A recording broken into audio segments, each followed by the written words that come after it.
Let me tell you a secret. I know where you can find Mr. Worldwide in Miami. Of course, I'm kidding. I'm kidding. I don't know where you can find Pitbull.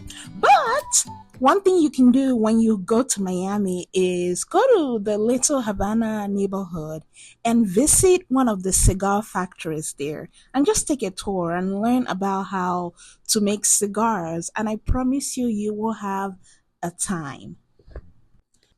Just like I did in 2021. I went to Miami for whatever birthday that was. I can't remember the age, but I remember the year. I went to Miami. I had a blast. I did some salsa dancing. I visited the Calle Ocho neighborhood. I ate a lot of good food. I saw a lot of art. And I also did a cigar factory tour. And I learned a lot. And I actually watched them roll up these cigars. And then after that, they gave me a souvenir when I was leaving. Did you know that most of the cigar you see here in the US are not Cuban cigars, even though they are marketed and talked about as if they are Cuban cigars? Cuban Revolution, Fidel Castro. Did any of that ring a bell? Yes, in 1962, President JFK instituted an embargo on trade goods from Cuba, and this included Cuban cigars. But he ordered a bunch of cigars for himself before he put the embargo into effect. These restrictions were later loosened just a little bit under President Obama and then reinstated back into full effect under President Trump. The last time I checked, you cannot bring in any Cuban cigars into the United States, even if they were purchased from another country that is not Cuba. I don't think the rules have changed, but even if they do, they will probably have you bring in only a very minimum amount for personal consumption. So make sure you check with US immigration before you bring in any Cuban cigars into the US. That was one of the things that I learned while touring this factory. I toured one of the cigar factories located in Little Havana, and the name of the place I toured is Casa Habano.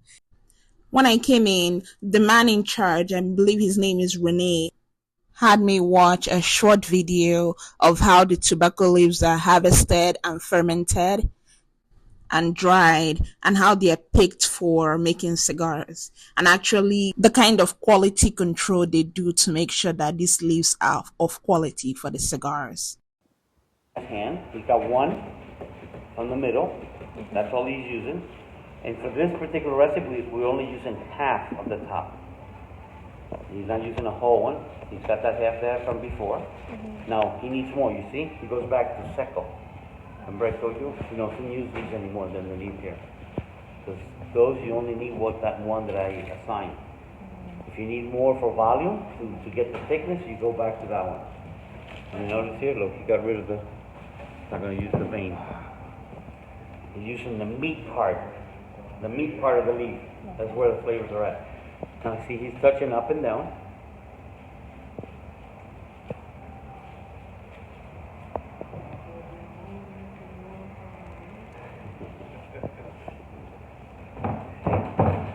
He's feeling it. Now when the hand tells him I'm ready, you go silently, it's in the head, okay? He's going to bind it nice and tight. He's applying pressure there so that the leaves inside stay straight. They don't curl. Because if they curl, then what happens is you have no draw. You have no smoke, no airflow. So yeah, there's a lot of details. That's why industry-wise they don't make more than 150 a day. Here we make 100 a day.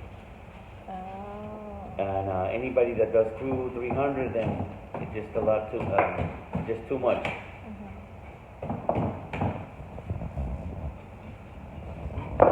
This is how they look. They pull them out, they run.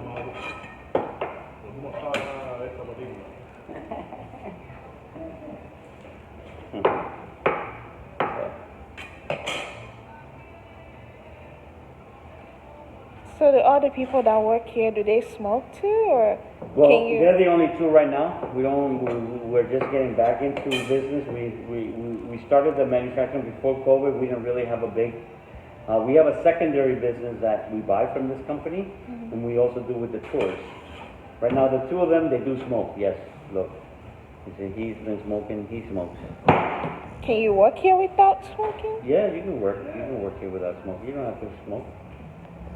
So now, see, he has already the half that Renee's been towards the middle top, what he just cut, you see? Everything else goes to waste. So now he grabs the filler, cuts the end there. He feels a little something there, he's going to reshape it. Now he's going to pull, stretch and pull, stretch, pull. I'm sorry, stretch and roll, not pull, roll. Now, he found a vein there, he's taking it out. See, some people you have to be watching them or recording them for them to be doing this. And it should be natural because that's just going to leave a nice looking cigar. And this is the point that I told you before. The objective here is about the aesthetics. There is about the flavor, the structure of it, the balance.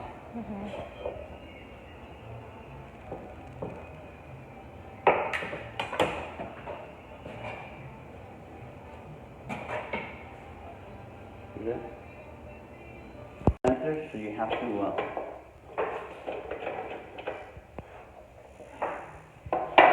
So they take an hour?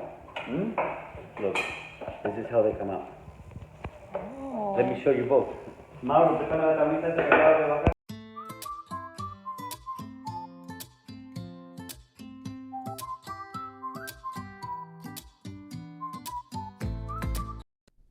I had a blast in Miami in September of 2021, and if you want to find out all the things I did while I was there, I have them in an essay that I have linked to this video, so make sure you check it out. I love you.